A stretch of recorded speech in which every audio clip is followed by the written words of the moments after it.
नमस्कार, आप देख रहे हैं प्राइम टीवी और मैं हूं आपके साथ मुस्कान अजवानी। चलिए शुरुआत करते हैं हमारे खास कार्यक्रम 4 बजे की 4 बड़ी खबरों की, जिसमें आज हम बात करेंगे यूपी को लेकर भाजपा के उस प्लान की जिसके जरिए बीजेपी यूपी में 80 सीटों पर पार पाने की कोशिश कर रही है, वो भी मंत्रिमंडल में बदलाव के जरिए। तो वहीं यूपी जो देश को 80 सांसद देता है, वहां सपा के राष्ट्रीय महासचिव कभी अपने ही सहयोगी सुभाषपा तो कभी बसपा को भाजपा का साथी बताते हुए नजर आ रहे हैं।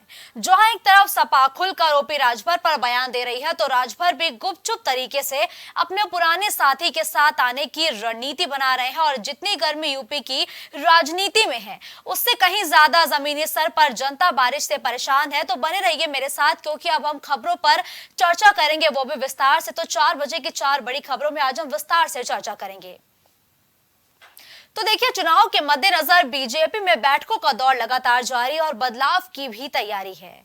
वही बदलाव की सुगबुगाहट के बीच अब केंद्रीय मंत्रिमंडल में विस्तार की चर्चा भी जोरों पर है। बीजेपी की नजर यूपी पर है। ऐसे में माना जा रहा है कि अगर मोदी मंत्रिमंडल में विस्तार होता है तो फिर यूपी को खासी तरजीह दी जाएगी। केंद्र में यूपी कोटे में भी बदलाव तय है और यूपी कोटे से अगर मंत्रियों की छटनी की जाती है तो फिर बीजेपी दलित, ओबीसी और ब्राह्मण चेहरे पर दाव चल सकती है। ऐसे में मौजूदा मंत्रियों के सिर पर खतरे की भी तलवार लटक रही है। तो जहां एक तरफ केंद्रीय मंत्रिमंडल में विस्तार की खबरें हैं, तो वही अब से महज थोड़ी देर पहले भाजपा ने प्रदेश अध्यक्षों में भी बदलाव किया है। जी हां, पंजाब, तेलंगाना, झारखंड में प्रदेश अध्यक्ष बदले गए हैं। तो जहां प्रदेश स्तर पर भारतीय जनता पार्टी तैयार है, लगातार जो पदाधिकारी है उनका बदलाव कर रही है, तो वही केंद्र स्तर पर भी बदलाव की सुगबुगाहट अब तेज हो चुकी है और जिसमें यूपी के सांसदों को खासी तवज्जो दी जा रही है, क्योंकि यूपी में मिशन 80 के लक्ष्य पर भारतीय जनता पार्टी चुनावी मैदान में उतरी है। तो ऐसे में ये कहा जा रहा है कि अगर केंद्रीय मंत्रिमंडल में विस्तार किया जाता है, बदलाव किया जाता है, तो उसमें यूपी के सांसदों को खासी जगह दी जाएगी। तो सीधा रुक करते हैं गौरव का, जो इस खबर पर लाइव हमारे साथ जुड़ चुके हैं। देखिए गौरव, केंद्रीय मंत्रिमंडल में विस्तार की तो सुगबुगाहट तेज हो चुकी है, लेकिन उससे पहले भाजपा ने कई प्रदेशों के अपने अध्यक्षों को बदला है। क्या कुछ समीकरणों को ध्यान में रखते हुए भाजपा ने ये बदलाव किए हैं? देखिए मुस्कान, चुनाव महत्वपूर्ण है। 24 चुनाव की यहाँ पर जो रणनीति है उस पर लगातार काम होता नजर आ रहा है। बीजेपी हमेशा से बदलाव करती रहती है और सबसे अच्छी व्यवस्था बीजेपी की ये है कि एक छोटे से कार्यकर्ताओं को भी बड़ा पद मिल सकता है। और ऐसा हम नरेंद्र मोदी के रूप में देख सकते हैं कि छोटे कार्यकर्ता तो इसके बाद बढ़ते बढ़ते आज देश के प्रधानमंत्री हैं। तो सबसे महत्वपूर्ण बात तो यहाँ पर बीजेपी की इस व्यवस्था को लेकर है। और जो यहाँ पर आपने बताया कि यहाँ पर जो 4 पदाधिकारी बदले गए हैं, प्रदेश अध्यक्ष बनाए गए हैं, तो यहाँ पर भी महत्वपूर्ण बदलाव हुआ है। क्योंकि यहाँ पर बाबूलाल मरांडी को, जो कि आदिवासी वर्ग के बड़े नेता कहे जाते हैं, उनको झारखंड की जिम्मेदारी सौंपी गई है एज ए प्रदेश अध्यक्ष। इसके अलावा अगर हम बात करें तो डी पुंडेश्वरी को यहाँ पर आंध्र प्रदेश की जिम्मेदारी सौंपी गई है, जी किशन रेड्डी को यहाँ पर तेलंगाना की जिम्मेदारी सौंपी गई है और सुनील जाखड़ जैसे अनुभवी व्यक्ति को यहाँ पर पंजाब की जिम्मेदारी सौंपी गई है। कारण यह है कि लोकसभा चुनाव है और जिस तरह से हम लगातार देख रहे हैं कि बीजेपी कोई कसर नहीं छोड़ती है और अपने आप को व्यवस्थित करने में और समय समय पर बदलाव करके माध्यम से वो नई रणनीति बनाती है। आने वाले समय में मुस्कान उम्मीद कर सकते हैं कि उत्तर प्रदेश में भी ऐसा परिवर्तन देखने को मिल सकता है। उसकी कवायद भी शुरू हो गई है। बिल्कुल गौरव, सही कहा आपने। लेकिन गौरव देखिए, ये तो रही तमाम प्रदेशों के बाद जहां पर प्रदेश अध्यक्ष बदले गए हैं, लेकिन अब ये भी कयास लगाया जा रहा है कि केंद्रीय मंत्रिमंडल में भी विस्तार हो सकता है, जहां यूपी के मंत्रियों को खासी तवज्जो दी जा सकती है या यूपी के सांसदों को खासी जगह मिल सकती है। जी बिल्कुल मुस्कान, ऐसा होना भी चाहिए। देखिए 80 लोकसभा सीटें हैं, अगर आपको केंद्र की सत्ता का रास्ता तय करना है तो निश्चित रूप से उत्तर प्रदेश में आपको कमल को खिलाना पड़ेगा बेहतर तरीके से। अगर हम 2014 की बात करें, 71 सीटें बीजेपी जीत कर आई थी, पर अगर उसकी बात करें 19 की बात करेंगे तो वहां पर बीजेपी 66 सीट जीत के आई थी, जिसमें 2 अपना दल पार्टी की है। तो यहाँ पर 5 सीटों का नुकसान बीजेपी को हुआ था और फिलहाल बीजेपी यहाँ पर 80 सीट जीतने का दावा कर रही है और 80 सीट जीतने के लिए यहाँ पर आपको प्रतिनिधित्व देना पड़ेगा, रिप्रेजेंटेशन देना पड़ेगा। यहाँ पर उन लोगों को आगे बढ़ाना पड़ेगा जो बीजेपी के लिए लगातार मेहनत कर रहे हैं। तो यहाँ पर तमाम बड़े नामों को तरजीह अलग करते हुए उनको अलग जिम्मेदारी दी जाएगी। हमने पहले भी देखा है तमाम बड़े नाम, जयशंकर प्रसाद की बात करें या शाहनवाज हुसैन की बात करें, केंद्रीय मंत्री मुख्तार अब्बास नकवी की बात करें, तमाम लोगों को अलग अलग विभाग दिए गए थे और मंत्रालय उनसे ले लिया गया था। तो यहाँ पर इसी व्यवस्था में चलते हुए 24 चुनाव में भी हम उम्मीद कर सकते हैं तमाम बड़े नाम यहाँ हटेंगे और नए नामों को तरजीह मिलेगी। और खासतौर से उत्तर प्रदेश के रास्ते होकर जाना है तो उत्तर प्रदेश के तमाम लोगों को, तमाम चेहरों को यहाँ तरजीह मिलती देखी जा सकती। मुस्कान, बिल्कुल सही कहा आपने गौरव। देखिए, यूपी देश को 80 सांसद देता है, ऐसे में केंद्रीय मंत्रिमंडल में लाजमी सी बात है कि यूपी को खासी तवज्जो दी जाएगी। अभी आपने जिक्र किया तमाम नामों का जिनको नए विभाग दिए गए और जिनसे विभाग लिए गए। ऐसे में अगर इस बार मंत्रिमंडल में गौरव बदलाव होता है तो वो कौन कौन से नाम है जो फिलहाल टॉप पर चल रहे हैं? देखिए मुस्कान, बीजेपी की सबसे अहम बात है कि बीजेपी अपने कोई भी पत्ते खोलती नहीं है। हमने देखा है जब चुनाव की बात हो या मंत्रिमंडल की बात हो, जो कयास चलते हैं उनसे अलग यहाँ पे बीजेपी में हमेशा फैसले होते हैं। हमने देखा है जब बीजेपी का प्रदेश अध्यक्ष चुना जा रहा था तो तमाम नाम चल रहे थे। महेंद्र पांडे पहले बच्चे दोबारा नाम चल रहा था, लक्ष्मीकांत वाजपेयी का दोबारा नाम चल रहा था, इसके अलावा केशव प्रसाद मौर्य का नाम चल रहा था, इसके अलावा स्वतंत्र देव सिंह का यहाँ पर नाम चल रहा था। पर तमाम नामों को दरकिनार करते हुए बीजेपी ने यहाँ पर भूपेंद्र चौधरी, जाट वर्ग के नेता है और बड़ी उनकी जो एक शख्सियत है, अच्छे नेता है, ईमानदार नेता है, संगठन की गहन जानकारी है, उनको तरजीह दी थी। तो यहाँ पर किसका नाम फाइनल होगा ये स्पष्ट नहीं है, पर एक बार स्पष्ट है कि तमाम यहाँ पर लोग हटेंगे और तमाम नाम जोड़े जाएंगे। हालांकि ये जरूर कहा जा रहा है कि कई लोगों को बड़ी जिम्मेदारी हमें सकती है, चाहे ब्रजेश पाठक की बात करें या तमाम अन्य नामों की बात करें, स्वतंत्र देव सिंह की भी बात कर सकते हैं, क्योंकि यहाँ पर जो वर्ग है वो सभी वर्गों को बीजेपी साधने का प्रयास कर रही है, चाहे ब्राह्मण वर्ग की बात करें, दलित वर्ग की बात करें, क्योंकि अगर आप समीकरण नहीं साधेंगे तो केंद्र की कुर्सी तक पहुंचना इतना आसान नहीं है। बिल्कुल गौरव, अभी आपने समीकरण का जिक्र किया और भाजपा कहीं भी कोई बदलाव करती है तो तमाम समीकरणों को ध्यान में रखकर करती है। ऐसे में अगर बीजेपी इस बार बदलाव करती है, नए चेहरों को शामिल करती है, तो वो कौन से समीकरण है जो भारतीय जनता पार्टी साधने का प्रयास करती हुई दिखाई देगी गौरव? देखिए यहाँ पर मुस्कान, हमने पहले भी देखे हैं कि बीजेपी ने हमेशा से व्यवस्थाओं को देखा है। हमने देखा है अगर प्रदेश अध्यक्ष की बात करें तो पहले प्रदेश अध्यक्ष यहाँ पर लक्ष्मीकांत वाजपेयी रहे हैं, ब्राह्मण वर्ग से थे, उसके महेंद्र पांडे रहे हैं। उसके बाद जैसे ही 17 चुनाव पास आया था और हमने देखा केशव प्रसाद मौर्य को यह अहम जिम्मेदारी दी गई थी। उसके बाद हमने देखा है कि जब चुनाव आए वो डिप्टी सीएम बनाया गया। उसके बाद स्वतंत्र सिंह को यहाँ बड़ी जिम्मेदारी दी गई।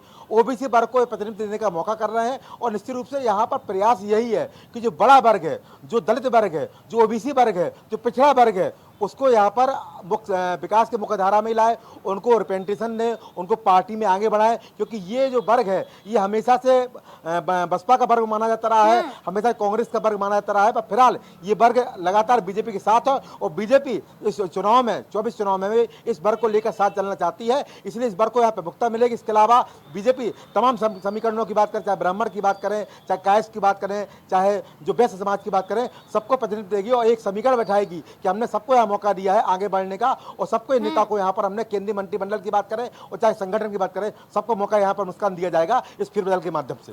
देखिए गौरव, बदलाव की बयार तो बहनी शुरू हो चुकी है। जिस तरीके से आज तमाम प्रदेशों के अध्यक्ष बदले गए, ऐसे में केंद्रीय मंत्रिमंडल में किन पर तलवार लटक रही है? तलवार लटकने की बात मुस्कान यहाँ पर नहीं कहेगी। यहाँ पर बीजेपी हमेशा से ये कहती है कि हमको बेहतर करना है, क्योंकि यहाँ पर अगर किसी को हटाते भी हैं तो उसको नया पद देते हैं। हमने देखा है तमाम बड़े नाम रहे, चाहे कल्याण सिंह रहे, चाहे मनोज सिन्हा रहे, जो इस समय यहाँ पर उत्तर प्रदेश में मुख्यमंत्री पद के दावेदार थे, उनको उसका महत्वपूर्ण पद दिया, उपराज्यपाल बनाया गया उनको जम्मू कश्मीर का। तो यहाँ पर जिम्मेदारी बीजेपी देती रहती है। अब केंद्रीय मंत्रिमंडल में यहाँ पर किसको जिम्मेदारी से निवृत्त करके उनको नई तैयारी दे सकते हैं। हमने यहाँ देखा है तमाम बड़े नाम यहाँ बदले गए और सबसे महत्वपूर्ण बात मुस्कान ये है जो केंद्रीय मंत्रिमंडल है उसमें तमाम नाम ऐसे जो भी फेवरल चलता रहता है। किरण रिजिजू की बात यहाँ चल रही थी, पहले कानून मंत्री थे, उसका उनको हटा दिया गया था, तो उनकी बात भी हम कर सकते हैं। इसके अलावा तमाम जो बड़े बड़े नाम हैं, अगर उन नामों की तरजीह बात करें तो अश्विनी वैष्णव भी यहाँ पर बात कर सकते हैं। और इसके अलावा जो बड़े बड़े नाम बीजेपी में और भी हैं जो मंत्रिमंडल लगातार देख रहे हैं, उनको भी देख सकते हैं। जेपी राठौर की हम बात भी कर सकते हैं। इसके अलावा अजय मिश्रा टेनी को भी बात भी कर सकते हैं, उनको भी बड़ी यहाँ पर जिम्मेदारी दी जाए, क्योंकि यहाँ पर वो अभी फिलहाल में सहकारिता राज्य मंत्री हैं। तो कहीं ना कहीं यहाँ पर जो व्यवस्था है उसको बेहतर करते हुए अब क्या नया फेरबदल होगा वो देखने वाली बात होगी। फिलहाल यहाँ पर बीजेपी एक बड़ा बदलाव करने जा रही है। बदलाव के तमाम मायने होंगे, तमाम समीकरण होंगे और मुद्दा और उद्देश्य केवल एक होगा, वो होगा 24 का चुनाव। बिल्कुल, धन्यवाद गौरव इस खबर पर जुड़ते हुए तमाम अपडेट हमारे दर्शकों तक पहुंचाने के लिए।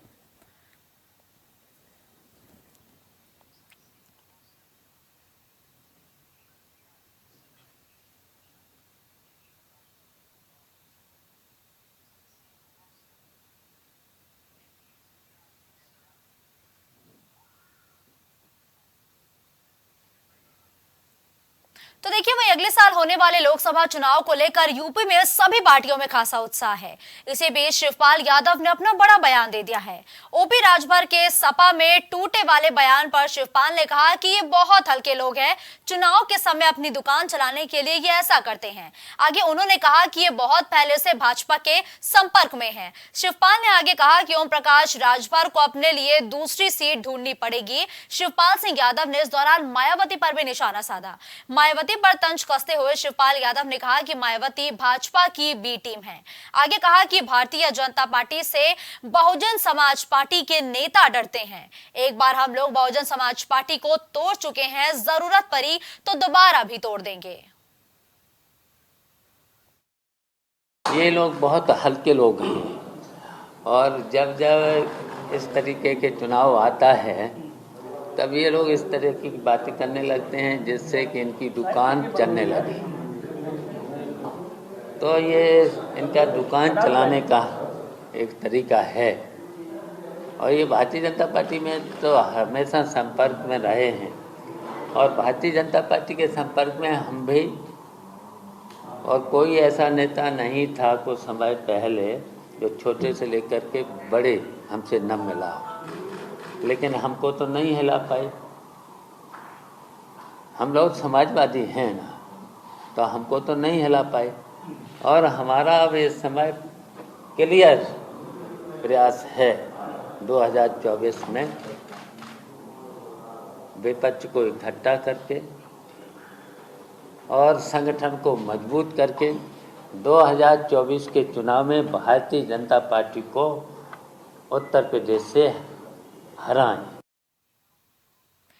तो देखिए शिवपाल सिंह यादव ने एक बेहद ही बड़ा बयान देते हुए कहा कि राजभर जैसे लोग हल्के लोग हैं और जब जब ये चुनाव आता है तो ये अपना नया ठिकाना ढूंढते हैं, नई सीट ढूंढते हैं। तो वही मायावती को लेकर भी शिवपाल सिंह यादव ने कहा कि ये भारतीय जनता पार्टी की बी टीम है और उनके समर्थन में रहती है और बसपा के जो नेता है वो भारतीय जनता पार्टी के नेताओं से बेहद डरते हैं।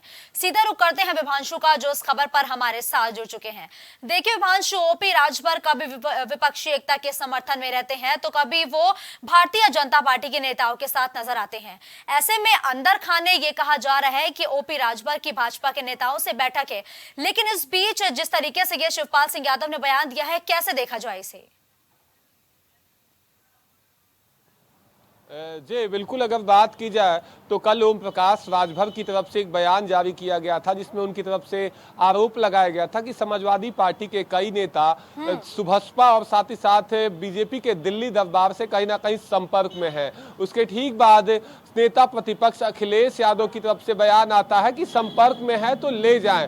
उसी क्रम में आपको बता दें कि आज समाजवादी पार्टी के राष्ट्रीय महासचिव कहीं ना कहीं ओम प्रकाश राजभर पर बड़ा बयान देते हुए आज शिवपाल यादव ने कहा कि संजय निषाद और ओम प्रकाश राजभर राजनीति में बहुत ही छोटे लोग हैं और जब चुनाव आता है तो वो अपनी चाल चलने लगते हैं। साफ तौर से अगर देखा जाए तो ओम प्रकाश राजभर उत्तर प्रदेश की राजनीति में लगातार सुर्खियों में बने रहते हैं अपने बयानों को लेकर और उनके बयान पर अब कहीं ना कहीं समाजवादी पार्टी के राष्ट्रीय महासचिव शिवपाल यादव ने पलटवार करते हुए कई बड़े आरोप ओम प्रकाश राजभर पे लगाए हैं। आपको बता दें कि ओम प्रकाश राजभर 2022 के विधानसभा चुनाव में जहूराबाद से विधायक चुन के आते हैं, तो उन्हें उसी मुद्दे को लेकर शिवपाल यादव आज कहते हुए नजर आ रहे हैं कि मुस्कान कि अगर वो कहीं ना कहीं शिवपाल यादव की जहूराबाद जाएंगे और ओम प्रकाश राजभर को अपनी सीट छोड़नी पड़ेगी।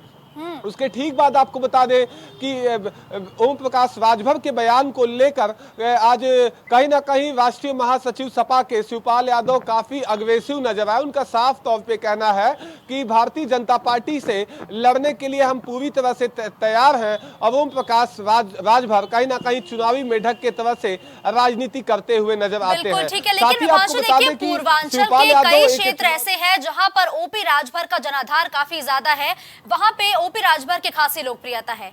ऐसे में ओपी राजभर का अगर जाना होता है भाजपा में तो समाजवादी पार्टी को कितना नुकसान पहुंचेगा? जी बिल्कुल, आपको बता दें कि अगर देखा जाए 2022 के चुनाव में तो कहीं ना कहीं राजभर समाज का वोट अगर देखें तो सपा और सुभाषपा गठबंधन के चलते कहीं ना कहीं सपा को फायदा हुआ, मगर बात करें तो ओम प्रकाश राजभर सूत्रों के मुताबिक केंद्रीय मंत्रिमंडल में उनको जगह मिल सकती है। और सूत्र कह रहे हैं कि अगर ओम प्रकाश राजभर को मंत्रिमंडल में जगह मिलती है तो निश्चित तौर से वाराणसी से लगे कई सीटों पर कहीं ना कहीं सपा को इसकी चुनौती भी मिल सकती है। अगर बात की जाए तो जहूराबाद से विधायक के तौर पर अपनी पहचान बनाते हैं ओम प्रकाश राजभर, साथ ही साथ चंदौली, बनारस, मिर्जापुर, छानबे जैसी विधानसभा सीटों पर कहीं ना कहीं अपना प्रभाव रखते हैं। और अगर बात करें तो शिवपाल यादव के बयान के बाद सुभाषपा प्रमुख का भी एक पलटवार करते हुए बयान आया है और उनका साफ तौर पे कहना है कि उनकी चुनौती को वो कहीं ना कहीं स्वीकार करते हैं और लोकसभा चुनाव में चंदौली और जो बनारस के आस पड़ोस के जो तमाम लोकसभा क्षेत्र हैं उस पर असर देखने को मिलेगा। अब देखने वाली बात यह होगी मुस्कान की ओम प्रकाश राजभर उत्तर प्रदेश की राजनीति में कहीं ना कहीं बिनपेदी के लोटे की तरह से कहीं ना कहीं पाला बदलते हुए नजर आते हैं। अब चर्चाएं तेज हो गई है कि भारतीय जनता पार्टी से कहीं ना कहीं उनका गठबंधन होगा। लेकिन देखिए विभांशु, पहले भी गठबंधन की खबरें सामने आ रही थी, लेकिन कई सीटें ऐसी थी जहां पर पेच फंस रहा था। सीटों के बंटवारे को लेकर ओपी राजभर ये नहीं कह पा रहे थे कि वो भाजपा के साथ जा चुके हैं। क्या माना जाए विभांशु, अंदर खान ने उन सीटों पर मुहर लग चुकी है या दोनों पार्टियों के बीच सहमति बन चुकी है?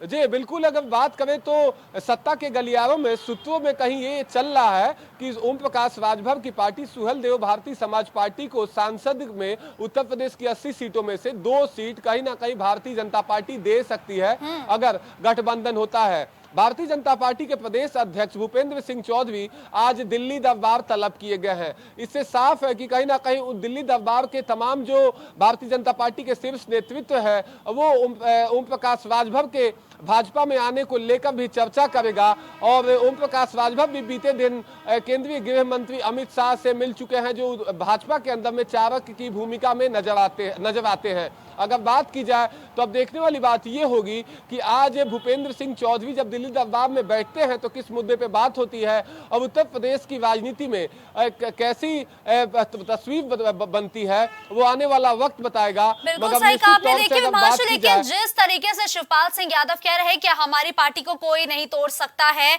शिवपाल यादव ने ये बेहद ही बड़ा बयान दिया है। ऐसे में लगातार जो उनके सहयोगी दल है वो उससे छटकते जा रहे हैं, चाहे वो महान दल हो, देखिए चाहे वो सुभाषपा ही हो, अब तो रालोद की बात सामने आ रही है। जी बिल्कुल, आपको बता दें कि इसको लेकर कल रालोद के चीफ जयंत चौधरी साफ तौर से इस बात को इनकार कर चुके हैं। एक कहीं ना कहीं सत्ता के गलियारों में एक खबर चल रही थी कि लंदन के अंदर में कहीं ना कहीं आरएलडी चीफ तमाम भारतीय जनता पार्टी के नेताओं से मिले हैं। कल उसका खंडन करते हुए जयंत चौधरी इस बात को कहते हुए नजर आते हैं कि अगली विपक्ष की बैठक में वो सम्मिलित होंगे और भाजपा को हराने का वो काम करते हुए नजर आएंगे लोकसभा चुनाव में। अब देखने वाली बात ये होगी कि महान दल और साथ ही साथ सुभाषपा भारतीय जनता पार्टी और दूसरी तरफ बसपा में जाने को लेकर लगातार प्रयास लगाए जा रहे हैं, मगर सुभाषपा की जो चर्चा है भारतीय जनता पार्टी में जाने को लेकर वो जोरों से चल रही है। साथ ही आपको बता दें कि आज इस खबर पर हमारे साथ जुड़ते हुए दर्शकों तक तमाम अपडेट पहुंचाने के लिए।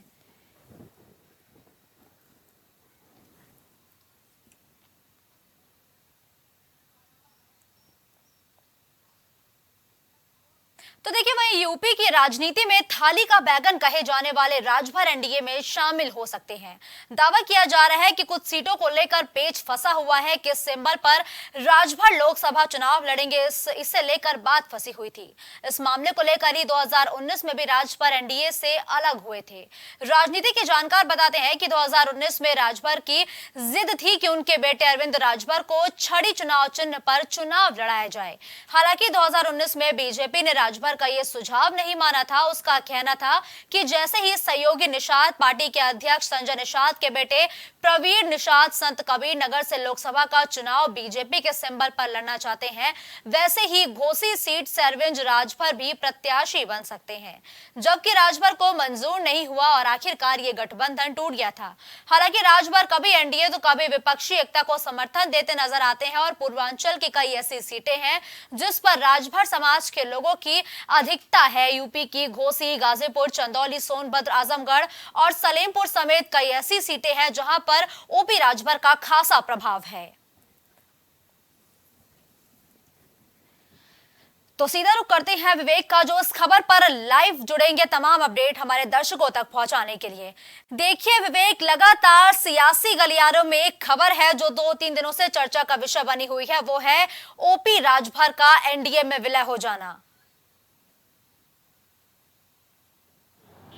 जी बिल्कुल, जिस तरीके से लोकसभा चुनाव नजदीक आ रहे हैं और सुभाषपा प्रमुख की बयानबाजी भी लगातार बढ़ती जा रही है, कोई किसी न किसी बयान को लेकर वो सुर्खियों में बने हुए हैं, चाहे वो विपक्षी एकता पे दिया गया उनका बयान हो या फिर बात करें तो एनडीए में शामिल होने को लेकर जिस प्रकार से कयास लगाए जा रहे थे कि जयंत चौधरी भी एनडीए में आएंगे और सुभाषपा प्रमुख खुद अगर एनडीए में जाते हैं तो कई लोगों को साथ लेके वो जाने की बात करेंगे। महाराष्ट्र की राजनीति में जिस दिन सियासी हलचल देखने को मिली उसी दिन उनका एक बयान आया कि कुछ ऐसे विधायक हैं समाजवादी पार्टी के जो उनके और भारतीय जनता पार्टी के संपर्क में है और इस जो संगठन से लेकर मंत्रिमंडल में विस्तार की बात कही जा रही है उसमें वो शामिल हो सकते हैं। समाजवादी पार्टी के तकरीबन 40 विधायकों की बात ओम प्रकाश राजभर ने की। इसके बाद समाजवादी पार्टी ने एक बड़ा पलटवार करते हुए कहा कि अगर उनके विधायक ओम प्रकाश राजभर के संपर्क में हैं तो वो उनको ले जाए। इसके बाद से लगातार राजभर और समाजवादी पार्टी के बीच बयानबाजी जो है वो देखने को मिली थी। लेकिन बात की जाए तो विवेक, आखिर ओपी राजभर पर भारतीय जनता पार्टी किस बिना पर भरोसा कर रही है? क्योंकि भले ही वो अभी फिलहाल सपा का हिस्सा है, कभी वो विपक्षी एकता का समर्थन करते हैं तो कभी भारतीय जनता पार्टी के ही खिलाफ हो जाते हैं।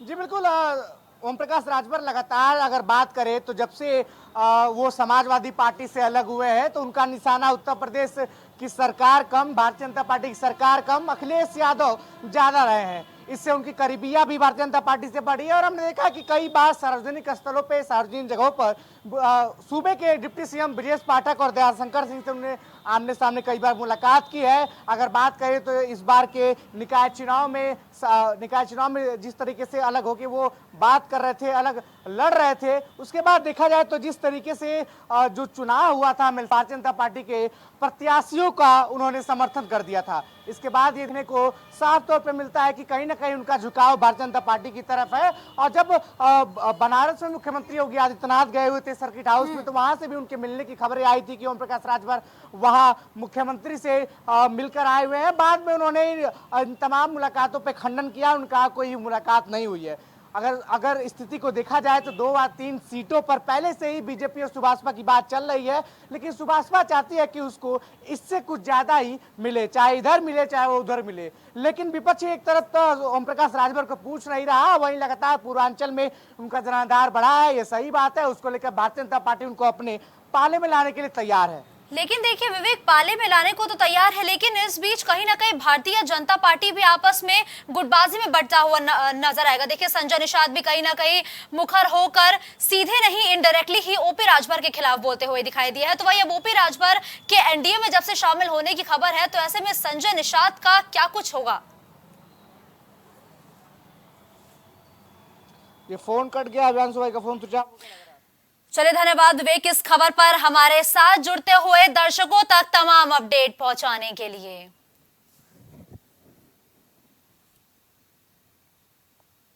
तो देखिए ओपी राजभर फिर खेलेंगे बड़ा दाव, ऐसा इसलिए कहा जा रहा है क्योंकि कभी विपक्षी एकता का समर्थन करने वाले ओपी राजभर तो कहीं भारतीय जनता पार्टी के खिलाफ बोलने वाले ओपी राजभर, ऐसा कयास लगाया जा रहा है कि आने वाले कुछ दिनों में एनडीए में शामिल हो सकते हैं, यानी भारतीय जनता पार्टी का हिस्सा बन सकते हैं। और पूर्वांचल की कई ऐसी सीटें हैं जहां पर ओपी राजभर का खासा जनाधार है। गाजीपुर है, चंदौली सीट है, यहां पर ओपी राजभर की खासी लोकप्रियता है। तो ऐसे में अगर ओपी राजभर भारतीय जनता पार्टी में शामिल हो जाते हैं तो पूर्वांचल का रास्ता भारतीय जनता पार्टी के लिए पूरी तरीके से खुल जाएगा। तो वहीं लखनऊ में बलरामपुर हॉस्पिटल के पास सड़क धंसने से हादसा हुआ है। सड़क धंसने से सिटी स्टेशन की ओर से आ रही कार एक गड्ढे में गिरी, वही गड्ढे में गाड़ी गिरने से बाल बाल कार सवार बच गए, वही बीचों बीच सड़क धंसने से वाहन चालकों का निकलना तक मुश्किल हो गया। सड़क धंसने से वाहनों को गिरने का भी खतरा बना रहा और धंसी सड़क के आसपास की जो सड़कें हैं वो भी लगातार और दरक रही हैं। इसी सड़क पर निकलते हैं कई बाहरी और हल्के वाहन भी निकलते हैं, तो 24 घंटे इसी सड़क से रोडवेज तेज बस और एम्बुलेंस भी निकलती है तो बारिश से हाहाकार मचा हुआ है। तो वहीं लखनऊ की सड़कों का हाल बेहाल हो चुका है, जिस पर अखिलेश यादव ने ट्वीट भी किया है कि भाजपा के गड्ढे मुक्त प्रदेश के दावे का ये जमीनी सच है जो इन तस्वीरों से सामने आ रहा है। तो ये वही तस्वीर है जहां पर एक गड्ढा हो जाता है और इस गड्ढे में कार गिरते गिरते बच जाती है और कार सवार बमुश्किल अपनी जान को बचाते हैं। तो सीधा रुख करते हैं कलीम का, जो इस खबर पर हमारे साथ जुड़ चुके हैं। देखिए कलीम, प्रदेश सरकार ने यह दावा किया था कि अब यूपी की सड़कें गड्ढा मुक्त हो चुकी है। जब ऐसी तस्वीरें प्रदेश की राजधानी लखनऊ से है कलीम, तो बाकी अन्य जनपदों का हाल क्या होगा? हाँ देखिए मुस्कान जी, जिस तरीके से बरसात का मौसम जो देखने को मिल रहा है, बरसात के मौसम में लगातार जो पोल खुल रही है वो सड़कों के गड्ढों की है, क्योंकि लगातार सड़कों पर गड्ढे देखने को मिलते हैं और ये तस्वीरें लगातार वायरल भी होती हैं। क्योंकि जिस तरीके से कहा जाता है कि सड़क गड्ढे में है या फिर गड्ढे में सड़क, क्योंकि गड्ढों के कारण कई हादसे भी होते हैं। जो आज की तस्वीर है वो बरसात के बीच की तस्वीर है जो हॉस्पिटल के करीब की है, क्योंकि यहाँ पर से जो एम्बुलेंस गुजरती हैं, रोडवेज बसें गुजरती हैं और उधर से राहगीर की जो निजी वाहन है वो गुजरते हैं। इसी दौरान जिस तरीके से आज एक सड़क धंसी तो उसमें एक बड़ा हादसा भी होते होते बच गया, क्योंकि कार जिस तरीके से उस गड्ढे में गिरी लेकिन उसके अंदर जो लोग सवार थे वो बाल बाल बच गए। क्योंकि इसी तरह की तस्वीर राजधानी लखनऊ के विकास नगर की भी है, क्योंकि विकास नगर में भी ये तस्वीर देखी गई थी कि एक सड़क जो है पूरी तरीके से धंस गई थी, उसके अंदर बाइक सवार भी गिर गया था। फिलहाल किसी तरीके से कोई जनहानि नहीं हुई थी, लेकिन इस मामले को लेकर कलीम, क्या जो सरकार है, क्या जो प्रशासन है वो जनहानि का इंतजार कर रहा है? क्योंकि ऑलरेडी 2 महीने पहले अलर्ट जारी कर दिया गया था, साथ ही अधिकारियों को सख्त निर्देश दिए गए थे सीएम योगी आदित्यनाथ के द्वारा कि बरसात से पहले सभी तरीके की तैयारियां पूरी कर ली जाए और जितनी भी अव्यवस्थाएं हैं उन्हें दुरुस्त किया जाए। देखिए जिस तरीके से सरकार के द्वारा जो है निर्देश दिए गए थे, उन निर्देशों के आधार पर जो काम तो किया गया, लेकिन काम में जो मिलावटी पर जो रोक की बात कही गई थी, लेकिन वो मिलावटी साफ देखी जा रही, क्योंकि रोडें तो चमका दी गई थी, दिखा दिया गया था कि रोडें मजबूत हो गई हैं, रोडें पूरी गड्ढा मुक्त हो गई हैं और जगह जगह रोडें एकदम चमकाते हुए दिखाया गया था कि वहां पर नई सड़कें बनी हुई हैं। लेकिन जब बरसात आई तो उनके ऊपर का जो डामर था वो लगातार हटता चला गया और जो गड्ढे थे वो भी गड्ढे साफ नजर आने लगे। क्योंकि जिस तरीके से संख्याओं की बात करें, गड्ढों की बात करें, क्योंकि 100 मीटर के अंदर जिस तरीके से सड़कों के गड्ढे दिखते हैं, 100 मीटर के अंदर 150 गड्ढे होते हैं जिस पर से लोग निकलते हैं, वो लगातार किसी ना किसी बीमारी से भी ग्रसित हो जाते हैं। जैसे कि बात की जाए जो कमर पे चोट होती है, रीढ़ की हड्डियां होती हैं, वो लगातार लोगों की बोल जाती है और डॉक्टरों के पास उनको जाना पड़ता है। फिलहाल जिस तरीके से ये जो गड्ढा मुक्त सरकार की बात की जा रही है, गड्ढों को लेकर के लगातार मुद्दा भी बनता जा रहा है और जो विपक्ष है, विपक्ष भी लगातार हमलावर भी हो रहा है, क्योंकि इसी हमलावर होने की वजह से जो है लगातार जो इस तरीके से सरकार ने जो निर्देश दिए थे सड़क मुक्त पे गड्ढा मुक्त करने के, उन निर्देशों का पालन जो करने की बात कही गई थी, पालन तो किया गया, लेकिन कलीम लाजमी सी बात है जिस तरीके से ये तस्वीरें चाहे विकास नगर से सामने आ रही हो, चाहे ये प्रदेश की राजधानी लखनऊ के मुख्य सड़कों की तस्वीरें हो, ऐसे में लापरवाही तो की गई है, लेकिन उन लापरवाहियों पर कार्रवाई कब होगी और अधिकारियों पर आखिर एक्शन कौन लेगा? देखिए जाहिर सी बात है, क्योंकि जब लापरवाहियां होती तो इन मामलों पर सभी एक दूसरे के ऊपर मामला पटकते हुए नजर आते हैं। क्योंकि जिस तरीके से जहां पर ये सड़क धंसी है वहां पर अब 2 तस्वीरें हैं, क्योंकि जिस तरीके से अगर हम लोग निर्माण विभाग की बात करें या फिर जो जलकल विभाग की बात करें या फिर नगर निगम की, क्योंकि जिस तरीके से 3 विभाग उससे जुड़ते हैं, क्योंकि जो सीवर है, सीवर को लेकर के पहला मुद्दा जो उठेगा वो नगर निगम का है। दूसरी चीज जल निकासी की बात की जाए जलकल विभाग की, क्योंकि वहां पे जो सीवर लाइन के बगल में पाइपलाइन है उसको लेकर के जो बात की जाए, क्योंकि जिससे इस तरीके की जो घटनाएं आती हैं इसमें लोग एक दूसरे के ऊपर जो है आरोप लगाते हैं जिससे कि वो बच सकें। लेकिन अब जो तस्वीर है, इस तस्वीर को लेकर के जो कार्रवाई बनती है, जाहिर सी बात है इसमें तीनों ही विभाग जुड़ते हैं और तीनों ही विभाग की लापरवाहियां साफ है। क्योंकि अगर जिस तरीके से जो निर्देश दिए गए बरसात से पहले सभी चीजों को दुरुस्त कराने के, क्योंकि नगर निगम के पास इन सभी मामलों की एक बड़ी जिम्मेदारी होती है, क्योंकि ये सड़क के साथ साथ जो जल निकासी की बात की जाए, क्योंकि जो नालियों की बात की जाए, घरों के बाहर जो नालियां होती हैं उनकी बात की जाए, फिलहाल इन सभी की बात की जाती है, केवल दिखा दिया जाता है, वहां पे कर्मचारी लगा दिए गए, लेकिन जो कार्रवाइयां होती हैं, जो सफाइयों की बात की जाती है, कामों की बात की जाती है, वो लगातार पूरी तरीके से लापरवाही बरती जाती है। फिलहाल धन्यवाद कलीम इस खबर पर हमारे साथ जुड़ते हुए दर्शकों तक तमाम अपडेट पहुंचाने के लिए। तो देखिए बारिश से प्रदेश की राजधानी लखनऊ की सड़कों के अब पोल खुलने लगी है, जहां सड़कों पर कई कई फुट गहरे गड्ढे हो जाते हैं, उसमें गाड़ियां गिर जाती है, साइकिल जो चालक है वो गिर जाते हैं, तो कई लोग घायल भी हो जाते हैं। और ये वही सड़कें हैं जहां पर जब पानी इकट्ठा होता है तो लोगों को जानलेवा बीमारियां हो जाती है, जिसके कारण लोगों की मौतें भी होती हैं। उसके बावजूद भी ना तो प्रशासन सुध ले रहा है और ना ही शासन को इस मामले पर सख्त निर्देश दे रहा है, क्योंकि लगातार प्रदेश सरकार ये कहती है कि यूपी को गड्ढा मुक्त बनाया जाएगा। लेकिन जैसे ही बरसात का मौसम आता है, जो प्रदेश सरकार के दावे हैं, जो वादे हैं, उसकी पोल खोलती हुई ये तस्वीरें भी लगातार सामने आने लग जाती हैं। तो 4 बजे की 4 बड़ी खबरों में फिलहाल के लिए बस इतना ही। देश और दुनिया की तमाम बड़ी खबरों के लिए आप देखते रहिए प्राइम टीवी। कुछ भाव पुष्प।